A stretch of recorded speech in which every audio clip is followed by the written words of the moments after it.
نحمده ونسلم علی رسوله الکریم اعوذ باللہ من الشیطان الرجیم بسم اللہ الرحمن الرحیم۔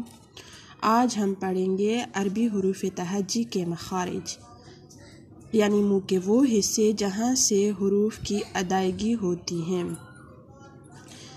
انسانی جسم میں اللہ تعالیٰ نے مختلف نظام پیدا کیے ہیں۔ انسانی حلق میں اللہ نے 2 نالیاں پیدا کی، ایک ہوتی ہے خوراک کی نالی، ایک ہوتی ہے سانس کی نالی۔ سانس کی نالی میں تاریں ہوتی ہیں۔ جب ہم سانس لیتے ہیں، سانس لینے کے دوران آکسیجن جذب کرتے ہیں اور کاربن ڈائی آکسائڈ باہر نکالتے ہیں، تو اس میں ایک ہوا پیدا ہوتی ہے۔ ہوا جب ہم باہر سانس جب لیتے ہیں، ہوا باہر آتی ہے یا اندر جاتی ہیں تو ان تاروں میں ایک ارتعاش پیدا ہو جاتا ہے، جس کی وجہ سے اس ارتعاش کی وجہ سے آواز پیدا ہوتی ہے، اور وہ آواز منہ کے مختلف حصوں میں پنس کر جب نکلتی ہیں تو اس سے حرف پیدا ہوتے ہیں، اور وہ جس حصے میں پنس کر دوبارہ نکلتی ہے اس کو مخارج کہتے ہیں، یعنی اس حرف کے مخارج، یعنی اس جگہ سے وہ حرف ادا ہوتے ہیں۔ تو ہم پڑھیں گے الف۔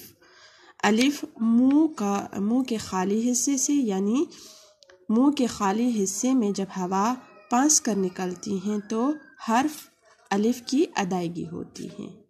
با۔ با دونوں ہونٹ جب آپس میں ملتے ہیں اور جب کھلتے ہیں تو اس سے حرف با ادا ہوتے ہیں۔ ہونٹوں کے گیلے حصے، یعنی اندرونی ہونٹوں کے گیلے حصے جب آپس میں ملتے ہیں اور کھلنے کے بعد حرف با ادا ہوتے ہیں۔ تا۔ ثنایا علیہ کے جڑوں کے ساتھ جب زبان کی نوک لگتی ہیں تو حرف تا ادا ہوتا ہے۔ ثا۔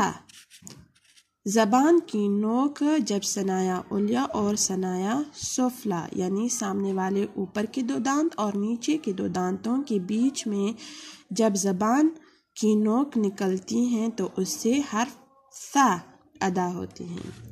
جیم۔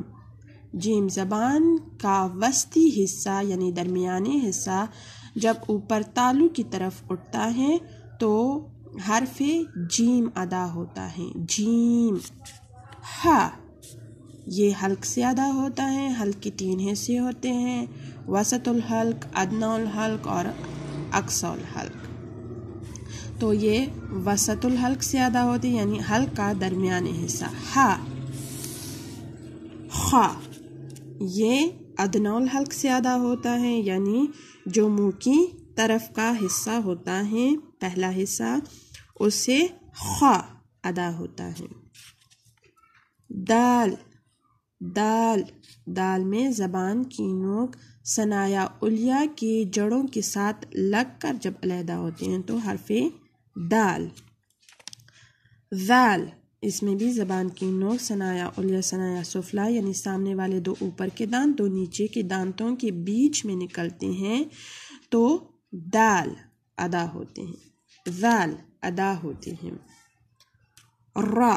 را میں زبان اوپر کی طرف، یعنی تالو کی طرف اٹھ کر جب واپس نیچے آتے ہیں تو ترتراہٹ کے ساتھ را ادا ہوتے ہیں۔ زا۔ زا میں زبان کی نوک نیچے دانتوں سے جب ملتے ہیں تو زا اور سیٹی جیسی آواز نکلتی ہے۔ سین میں بھی زبان کی نوک نیچے والے دانتوں کے جڑوں کے ساتھ لگتے ہیں، سین۔ شین۔ اس میں بھی زبان کا وسطی حصہ، یعنی درمیانی حصہ اوپر تالو کی طرف اٹھتا ہے اور حرف شین۔ صاد۔ صاد میں زبان کی نوک جب نیچے والے دانتوں کے جڑوں کے ساتھ لگتا ہے اور پھر اوپر کی طرف اٹھتا ہے تو صاد۔ ضاد۔ ضاد میں زبان کا درمیانی حصہ 5 دانتوں کی طرف کروٹ لے کر ادا ہوتا ہے، ضاد۔